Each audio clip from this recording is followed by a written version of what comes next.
Hello guys, good morning.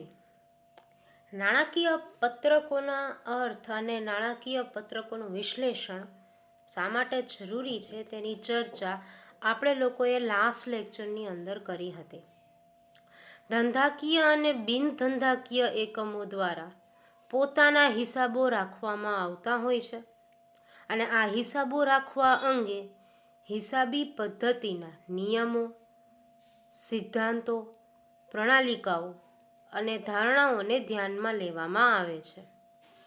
નાણાકીય પત્રકો એટલે એવા પત્રકો જેના દ્વારા એકમની નાણાકીય પરિસ્થિતિના વિવિધ પાસાઓના પરિણામોની જાણકારી મેળવી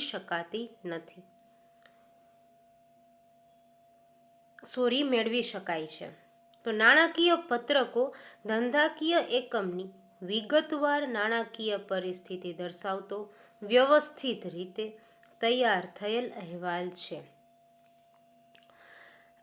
આપણે એ પણ જોયું હતું કે ધંધાકીય એકમનો નફો કે નુકસાનને જાણવા માટે, ધંધાકીય એકમની આર્થિક સ્થિતિ શું છે તે જાણવા માટે, ઉપરાંત ધંધાકીય એકમની રોકડ પ્રવાહ કેવો છે, ધંધાકીય એકમમાં આવકનો કે જાવકનો, તે પણ જોવા માટે, એટલે કે ધંધાકીય એકમના નિર્ધારિત સમયના રોકડ આવક પ્રવાહ અને જાવક પ્રવાહ અંગે જાણકારી માટે નાણાકીય પત્રકો બનાવવામાં આવતા હોય છે.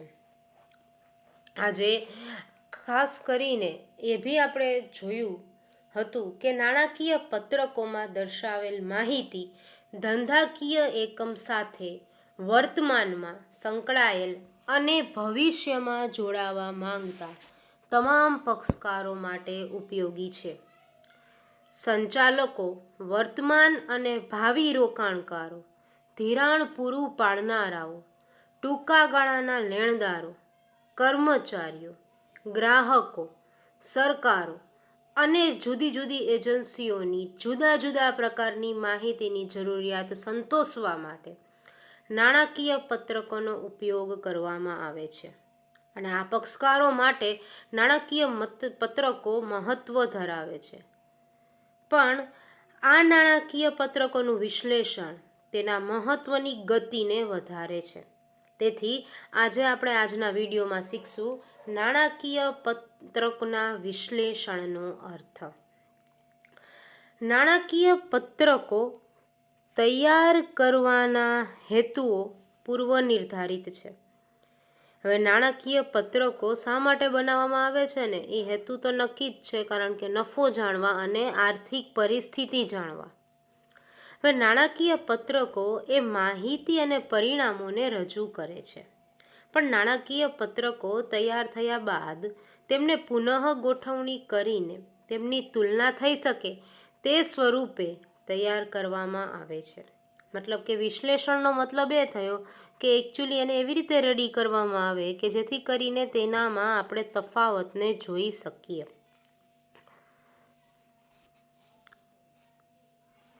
અને જે તફાવત પડે છે પુનઃ ગોઠવણી કરવાથી બરાબર છે કે તેની જે તુલના છે, જે કમ્પેરિઝન છે તે કરી શકીએ. જેમ કે 2019ના સમયગાળા દરમિયાન થયેલો નફો અને 2020ના સમયગાળા દરમિયાન થયેલો નફાની આપણે શું કરીએ છીએ, તુલના કરીએ છીએ. તો એ તુલના આપણે સમય પ્રમાણે પણ કરી શકીએ, અથવા તો તમે તુલના એક કંપનીની બીજી કંપની સાથે પણ કરી શકો કે ભાઈ 2019માં એ નામની કંપની આટલો નફો કમાય છે, તો એટલે જ એ જ વર્ષની અંદર એ જ ડ્રોબેક્સ ને ફીચર્સ સાથે લોન્ચ થયેલી બી નામની જે કંપની છે એ બી નામની કંપની આટલો વધારે નફો કમાણી કરે છે. તો એની આપણે શું કરી શકીએ, કમ્પેરિઝન કરી શકીએ, તુલના કરી શકીએ. તો નાણાકીય પત્રકો તૈયાર થયા બાદ તેમને પુનઃ ગોઠવણી કરીને તેમની તુલના થઈ શકે તે સ્વરૂપે તૈયાર કરવામાં આવે છે. તુલનાત્મક સ્વરૂપે તૈયાર થયેલા નાણાકીય પત્રકોને આધારે વિવિધ પક્ષકારો તેમના જરૂરી નિર્ણયો લઈ લેતા હોય છે કે ભાઈ રોકાણ કેટલું કરવું, કેવી રીતે કરવું, કરવું કે ન કરવું વગેરે જેવા નિર્ણયો. કરવેરા અધિકારીઓને કરવેરો કેટલો વસૂલ કરવાનો છે તે અંગે ખ્યાલ આવે. સરકારને એની નીતિ બદલવી કે ન બદલવી તે અંગે ખ્યાલ આવે. તો તે અલગ અલગ પ્રકારના ડિસિઝન લઈ લે છે. તો આ આખી પ્રક્રિયા જે છે એને વિશ્લેષણ તરીકે ઓળખવામાં આવે છે. વિશ્લેષણના પ્રકાર એટલે કે ટાઈપ્સ ઓફ વિશ્લેષણ એટલે કે ટાઈપ્સ ઓફ ફાઇનાન્સિયલ સ્ટેટમેન્ટ. હવે આ ખાસ આપણા માટે ઉપયોગી છે. વિશ્લેષણના પ્રકારો બોર્ડ અવારનવાર આમાંથી જ 1 માર્કનો પ્રશ્ન પૂછી લે છે અને આ 3 પોઈન્ટ બોર્ડને સૌથી વધુ ગમતા પણ પોઈન્ટ છે. ધ્યાનથી સમજવાની કોશિશ કરીએ કે નાણાકીય વિશ્લેષણનો ઉપયોગ બાહ્ય હેતુસર અને આંતરિક હેતુસર કરવામાં આવે છે. બિઝનેસની અંદર અને બિઝનેસના બહાર જે થર્ડ પાર્ટી છે તેમના માટે પણ નાણાકીય પત્રકો જે છે એ ઉપયોગી છે, તો તેની સાથે સાથે તેનું કરવામાં આવેલું એનાલિસિસ જે છે એ બી એટલું જ ઉપયોગી છે. આ વિશ્લેષણ ઊભા સ્વરૂપે, આડા સ્વરૂપે તેમજ ટૂંકા ગાળા માટે અને લાંબા ગાળા માટે કરવામાં આવે. હવે આ ઊભું સ્વરૂપ શું છે, આડું સ્વરૂપ શું છે, ટૂંકા ગાળા માટે અને લાંબા ગાળા માટે એ બધી બાબતો શું છે તે આપણે ડેપ્થમાં હવે ચર્ચા કરવાના છીએ. તો નાણાકીય વિશ્લેષણોના પ્રકારો જુદી જુદી રીતે રજૂ કરી શકાય. તો નંબર 1, એક તો 3 મહત્વના પ્રકાર: પક્ષકારોના આધારે, આડા ઊભા સ્વરૂપે અને સમયના આધારે. પક્ષકારોના આધારે 2 ભાગ પડે, એટલે કે બાહ્ય વિશ્લેષણ અને આંતરિક. 2 પક્ષકારો હોય આપણે કંપનીની અંદરના પક્ષકારો એટલે કર્મચારીઓ ને એ બધા, બાહ્ય એટલે લેણદાર ને દેવાદાર ને ડિબેન્ચર હોલ્ડર ને શેર હોલ્ડર ને એક્સેટ્રા. બરાબર છે. તો પક્ષકારોના આધારે 2 ભાગ પડે: બાહ્ય વિશ્લેષણ અને આંતરિક વિશ્લેષણ. આડા ઊભા સ્વરૂપે પણ 2 ભાગ પડશે: આડું વિશ્લેષણ અને ઊભું વિશ્લેષણ. આડું વિશ્લેષણ શું છે અને ઊભું વિશ્લેષણ શું છે એ આપણે જરૂરથી ડેપ્થમાં ચર્ચા કરશું, એટલે અહીં નામ યાદ રાખવાની કોશિશ કરશું. અને થર્ડ, સમયના આધારે એટલે કે લાંબા ગાળાનું વિશ્લેષણ કે પછી ટૂંકા ગાળાનું વિશ્લેષણ.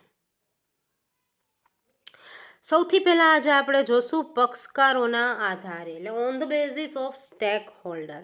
હવે સ્ટેક હોલ્ડરો એટલે કે ખાસ કરીને આપણા રોકાણકારો, નાણાકીય સંસ્થાઓ, સરકારી એજન્સીઓ, ક્રેડિટ રેટિંગ એજન્સીઓ, સંશોધનકર્તાઓ, પછી આપણા સંચાલકો, આપણા કર્મચારીઓ, એ બધા જે છે એ સ્ટેક હોલ્ડર એટલે કે પક્ષકારોના આધારે. તો ધંધાકીય એકમના નાણાકીય પત્રકોનો ઉપયોગ વિવિધ પક્ષકારો દ્વારા કરવામાં આવે છે અને આ પક્ષકારોને 2 રીતે વર્ગીકૃત કરી શકાય. એક તો કે બાહ્ય પક્ષકાર અને નંબર 2 આંતરિક પક્ષકાર. એક્સટર્નલ એનાલિસિસ એટલે કે બાહ્ય વિશ્લેષણ શું છે? જ્યારે બહારના પક્ષકારો દ્વારા જે વિશ્લેષણ કરવામાં આવે છે તેને બાહ્ય વિશ્લેષણ કહેવાય.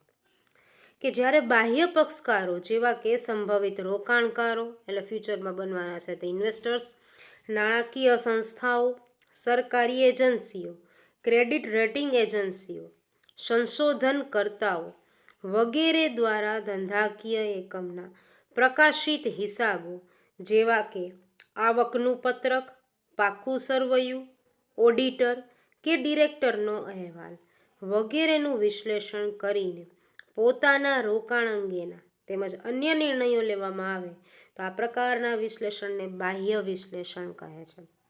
મતલબ કે આ જેટલા બાહ્ય પક્ષકારો છે એ પોતાની રીતે નાણાકીય પત્રકોનું એનાલિસિસ કરે અને તેને લગતા પોતાને જે ફાયદામાં રહેતા હોય તેવા નિર્ણયો લે, તેને બાહ્ય પક્ષકાર દ્વારા થયેલું વિશ્લેષણ અથવા તો બાહ્ય વિશ્લેષણ તરીકે ઓળખવામાં આવે છે.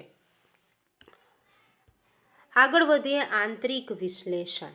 તો ધંધાના સંચાલકો દ્વારા તૈયાર થયેલા નાણાકીય પત્રકોના આધારે નિર્ણયો લેવાતા હોય છે. મોસ્ટલી તો ડિરેક્ટર્સ જ હોય છે કે જે બધી જ જાતના ડિસિઝન લેતા હોય છે અને આ નિર્ણયોનો આધાર વિશ્લેષણ ઉપર હોય છે, કારણ કે ત્યાંથી તો આપણને ખબર પડે કે શા કારણે આટલો નફો છે કે શા કારણે આટલું નુકસાન છે. આમ જ્યારે ધંધાના સંચાલકો દ્વારા નિર્ણય ઘડતર માટે નાણાકીય પત્રકોનું વિશ્લેષણ કરવામાં આવે તેને આંતરિક વિશ્લેષણ તરીકે ઓળખાય છે. ધંધાના બોર્ડ ઓફ ડિરેક્ટર્સ જે છે એ એમના ડિસિઝન મેકિંગના પાવરને આધારે જે વિશ્લેષણ કરે છે પત્રકોનું, નફા નુકસાનનું પત્રક, પાકા સરવૈયાના પત્રકનું, તેને આંતરિક વિશ્લેષણ તરીકે ઓળખવામાં આવે છે. અને આ પ્રકારના વિશ્લેષણ માટે ઉપલબ્ધ માહિતી વધુ સચોટ અને વિસ્તૃત સ્વરૂપે હોય છે, કારણ કે સંચાલકો દ્વારા ફ્યુચરમાં કંપની કઈ રીતનો મોડ પકડશે તે નક્કી થતું હોય છે. એટલે એક સભાન અને એક બૌદ્ધિક પ્રક્રિયા છે જે સંચાલકો નિર્ણય લેતા હોય છે તે, બરાબર છે. તો જેની અસર ફ્યુચરમાં કંપનીને પડતી હોય છે, માટે જ તેની માટે જે ઉપલબ્ધ થયેલી માહિતી જે હોય છે એ વધુ સચોટ અને વિસ્તૃત સ્વરૂપે હોવી અનિવાર્ય છે.